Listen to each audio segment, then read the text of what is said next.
Christmas week edition of HOLTHUS Huddle with voice of the Chiefs, Mitch Holthus. Mitch, happy holidays. Merry Christmas to you. Excited to have you here again, even under different circumstances. Thanks for being here. And to you and your family. You know, my minute with Mitch this week is can't miss. Yeah. Right? I brought in Cora, my granddaughter, for the Dear Santa letter. So it's a time for family and a time to kind of rally, and an awesome time of year.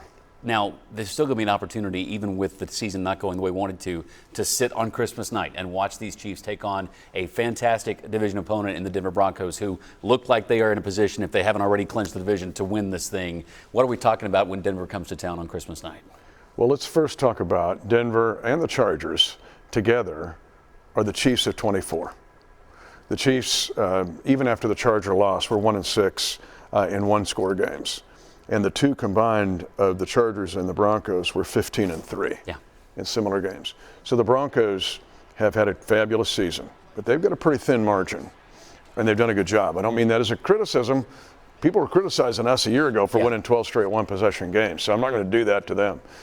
But the NFL is pretty sneaky in the way they put together the schedule, meaning week 17 and 18 are division opponents. I remember the Lions a couple of years ago got knocked out on the final day, but they had to play Sunday Night Football against the Packers. Just hours knocked out. And they interviewed Dan Campbell. They said, "What do you get to play for? You're out." He said, "No." And he pointed at the Packers and goes, "I don't want them to go either." And the Lions knocked the Packers out of the playoffs. The Chiefs want to beat the Broncos on Christmas night in the worst way. The Chargers swept us. We had not been swept by a division opponent since 2014. We don't want to get swept by the Broncos. I'll just tell you that straight up. We don't have to make this all about Travis Kelce, but he is the headliner of a list of players that might be playing their last game at Arrowhead on Christmas night as we get ready for the Broncos to come in. Just that when you've talked to players who knew that it was going to be their last season potentially as a Chief or last time in Arrowhead, understanding this environment they've been able to play in for so long, and this is our last opportunity to stand here in this red and do it, you know it's going to fire them up. Kelce and every other player that might be playing their last time in that stadium. No question. You know, I've done a lot of games and a lot of sports for over 40 years. One thing I never get used to, and I'm scooping myself because it's my minute with Mitch next week for Raiders Week, is senior days. When you feel like it's the last of something.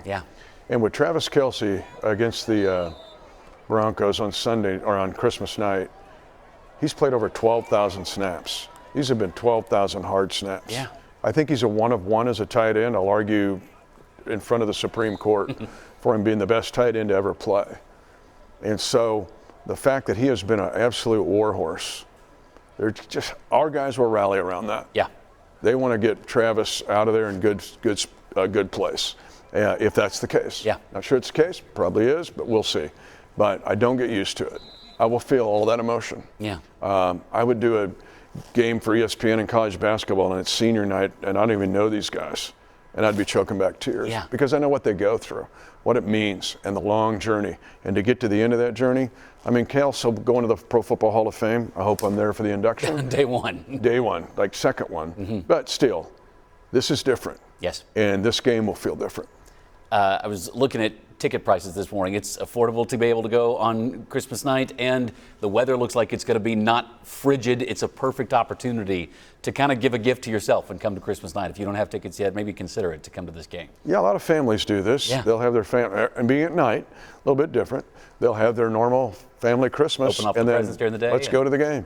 And so to play Christmas night is unique, and now we've done it 2 years in a row. Every holiday on the calendar. Last year on the road. There's a bit of a sacrifice for our players, though.